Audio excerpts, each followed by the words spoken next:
are Geeks Not Nerds. I'm Captain Logan. And I'm Vince. Today we are at Pop Culture Comics in Overland Park, Kansas, and we're going to be talking about a topic that has at least some comic book related stuff in it. Yeah. Pop Culture Comics, of course, our official sponsor. If you're ever in the Kansas City area, come check it out. It's wicked awesome. Today we're going to not be doing the multi-topic extravaganza as promised. We will bring that back next week. We've got limited time to film this week, so we thought we'd do a different topic this time. We've got one more of those to do. We'll knock that out next time. We're taking a break. And today's question comes from Nightspawn, who asks us if our house were on fire. Yeah, it's one of those desert island kind of things. If our house was on fire, which of the following categories? What would you, if you could only grab one thing, what would it be? And the categories are a comic book, a movie, a game. He just says game. He doesn't say video game or what. He just says game. And then he says random collectible. That's not necessarily any of the first two or the first three. And then a non-geek thing. So those five things. And so we wrote down the things we thought we would grab. And I felt like, I took long enough to write mine down that I figured these wouldn't actually be the things I'd grab because I didn't think of it like in the time it took me, my house would have burned down and everyone I know in my house would be dead. Crap. Everyone I know in my... Well, I guess that's two other people. Cap gets his, temporal manipulator and stops time. He goes, now what am I going to take with me? The rules are one of each. That is it. So why don't you go first, Vince? So I would like to preface this with something. What comic would you do? Actually. All right, I think fine. this is You just got to stretch this as far... Do I need to put 10 minutes on the clock? Yes. Okay. No. Here's something I think is interesting to say. If my collection were to burn up in a fire, I would not start collecting the same stuff again. I might. That in no way whatsoever surprises me. I would not.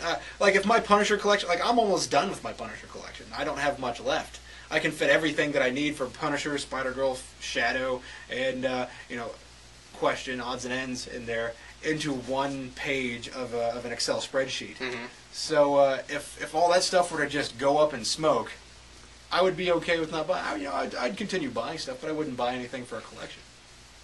I don't know if this is just in my nature, but I've had things that, and not very many things, which is why I say this. There have been some things that I had when I was a kid that I, for whatever reason, don't have anymore, that when I find them, I buy them up again.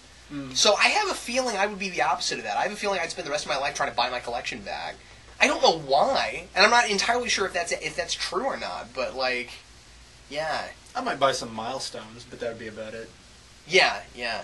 But anyway, let's go ahead and get started. Vince, what's the comic book you wrote down? The comic book, I thought about doing the first issue of the Punisher miniseries that came out, so the very first Punisher Volume 1.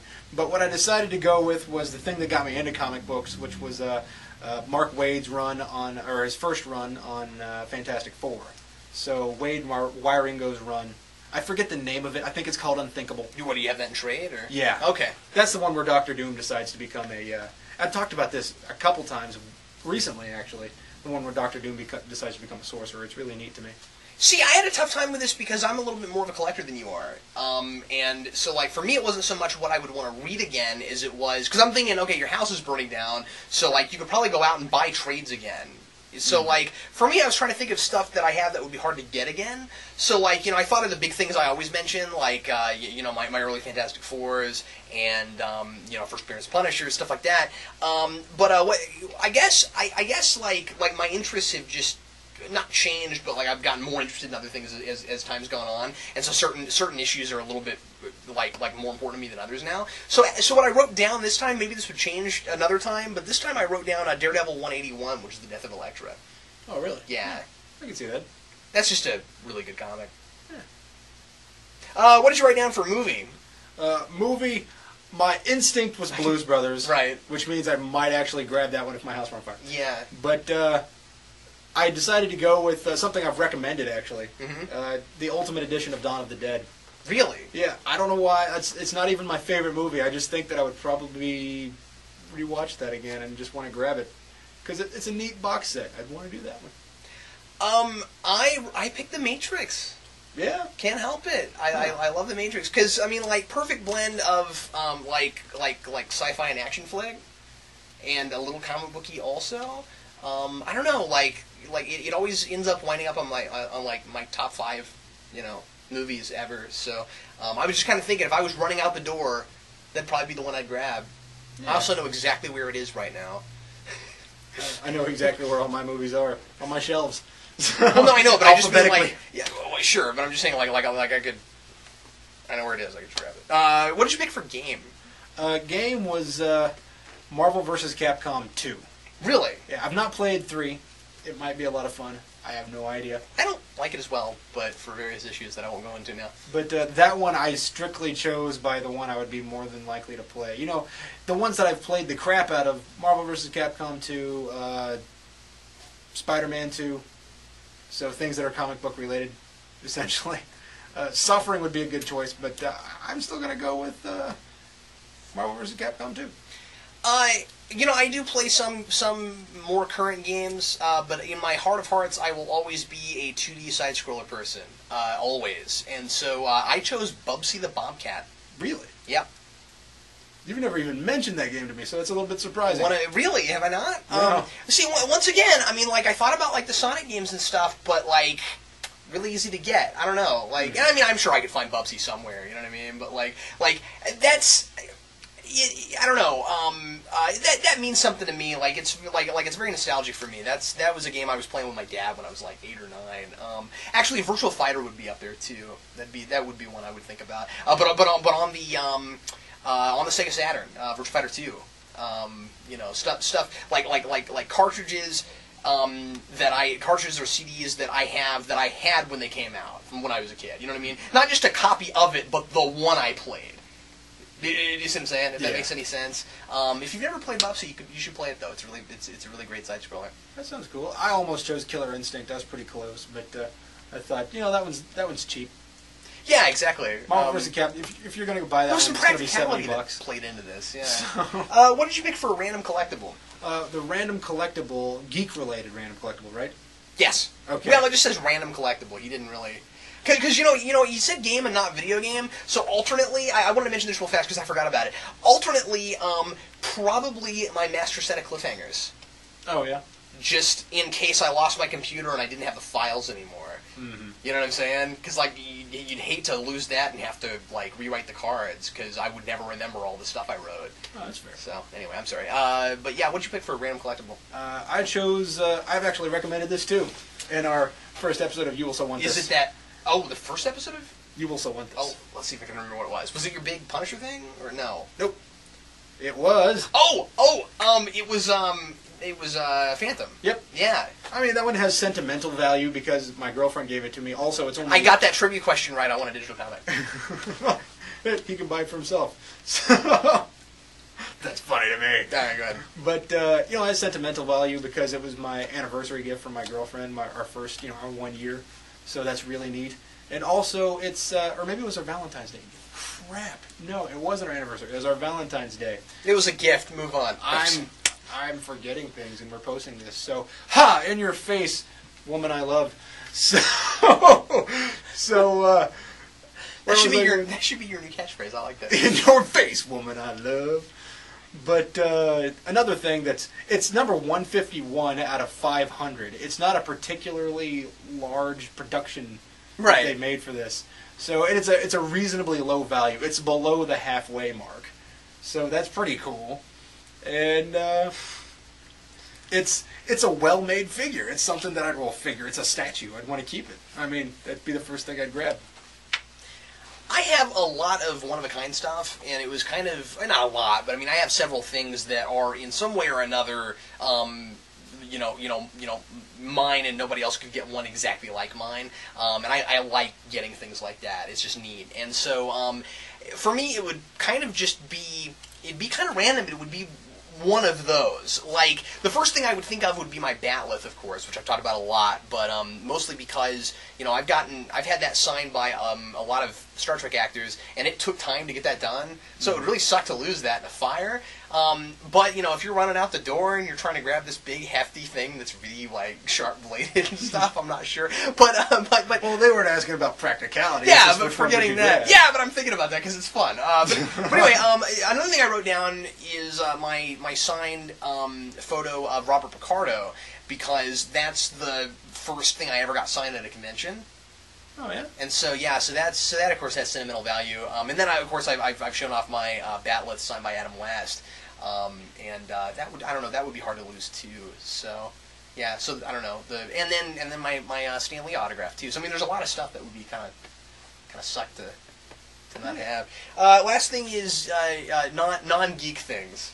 What non-geek thing would you feel like you had to grab? So my real answer is this has to be sentimental, right? Like, well, my real answer is my computer, because you download your life onto that thing. Yeah. Every idea that I've had for anything, be it a comic book, a movie, or whatever, see, whether I've started them or not, or what you need to do is just invest in like an external like terabyte drive. Mm-hmm. Back all your stuff up on that thing, and then if you lose your computer, it would be really easy to just put that in your pocket and run off. Well, I do have a 500 gig one, so I have half of that. Oh, okay, cool. But I'm just saying, like, if you get something big enough where you can put your entire library on it, then you wouldn't even have to work now.